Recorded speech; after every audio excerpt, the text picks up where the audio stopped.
संसद के वर्तमान सत्र के दौरान दोनों सदनों के रिकॉर्ड संख्या में लगभग 150 विपक्षी सांसदों का निलंबन होना सरकार व विपक्ष के लिए भी कोई गुड वर्क व अच्छा कीर्तिमान नहीं है। इसके लिए कसूरवार कोई भी हो, किंतु संसदीय इतिहास के लिए ये घटना अति दुखद, दुर्भाग्यपूर्ण व लोगों के विश्वास को आघात पहुंचाने वाला है। और इसी दौरान माननीय राज्यसभा सभापति का संसद परिसर में निलंबित सांसदों द्वारा मजाक उड़ाने का वीडियो वायरल होना भी अनुचित व अशोभनीय है।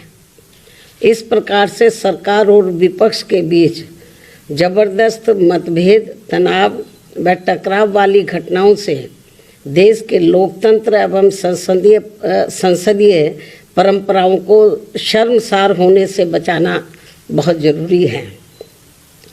साथ ही विपक्ष विहीन संसद में आम जन के हित से जुड़े, देश व आम जनहित से जुड़े अति महत्वपूर्ण विधेयकों का पारित होना भी ये अच्छी परंपरा नहीं है। और यहाँ विश्व के सबसे बड़े लोकतंत्र तथा परम पूज्य बाबा साहब डॉक्टर भीमराव अंबेडकर द्वारा निर्मित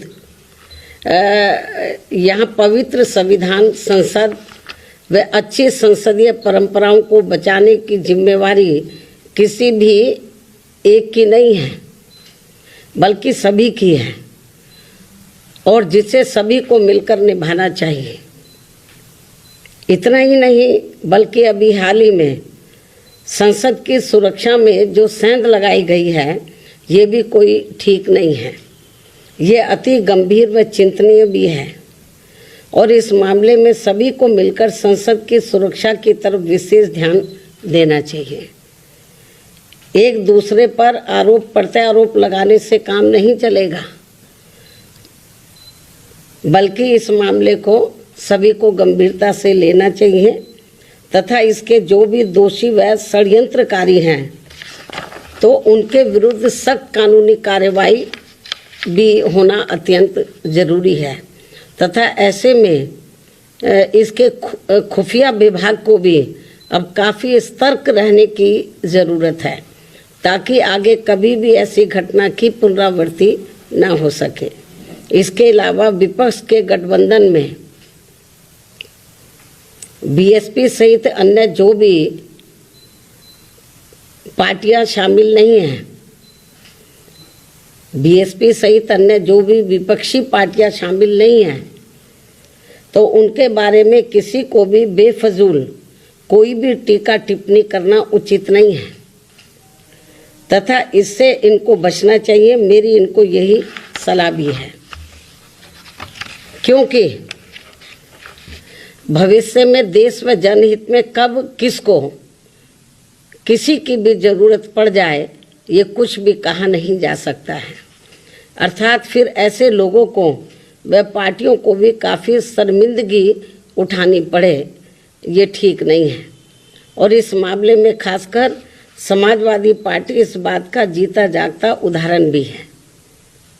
इसके अलावा यहाँ मैं ये भी कहना चाहूँगी कि हमारी पार्टी पूर्ण रूप से धर्मनिरपेक्ष पार्टी है, और यहाँ अपने देश में विभिन्न धर्मों को मानने वाले लोग रहते हैं तथा उनके अपने अलग अलग से आस्था के अनेकों स्थल बने हैं, जिन सभी का हमारी पार्टी हमेशा सम्मान करती रही है और आगे भी करती रहेगी। इसी क्रम में यूपी के अयोध्या में नवनिर्मित राम मंदिर का जो अगले महीने उद्घाटन होने के लिए जा रहा है, तो उसका हमारी पार्टी को कोई भी ऐतराज़ नहीं है। और यहाँ अयोध्या में कोर्ट के आदेश पर सरकार द्वारा निर्धारित की गई जमीन पर जब भी मस्जिद का निर्माण होता है, तो तब उसके उद्घाटन का भी हमारी पार्टी कोई ऐतराज़ नहीं करेगी। अर्थात हमारी पार्टी सभी धर्मों के स्थलों का पूरा सम्मान करती है लेकिन पिछले कुछ वर्षों से इसकी आड़ में जो राजनीति की जा रही है, जो घिनौनी राजनीति की जा रही है, ये अति दुखद व चिंतनीय भी है, जो नहीं होना चाहिए, क्योंकि इससे अपना देश कमजोरी होगा, मजबूत नहीं, तथा इससे लोगों में आपस में नफरत पैदा होती है, जो ये कतई भी उचित नहीं है। इस बात का भी सभी को पूरा ध्यान रखना चाहिए। इन्हीं कुछ खास बातों के साथ ही अब मैं अपनी बात यही समाप्त करती हूँ। धन्यवाद।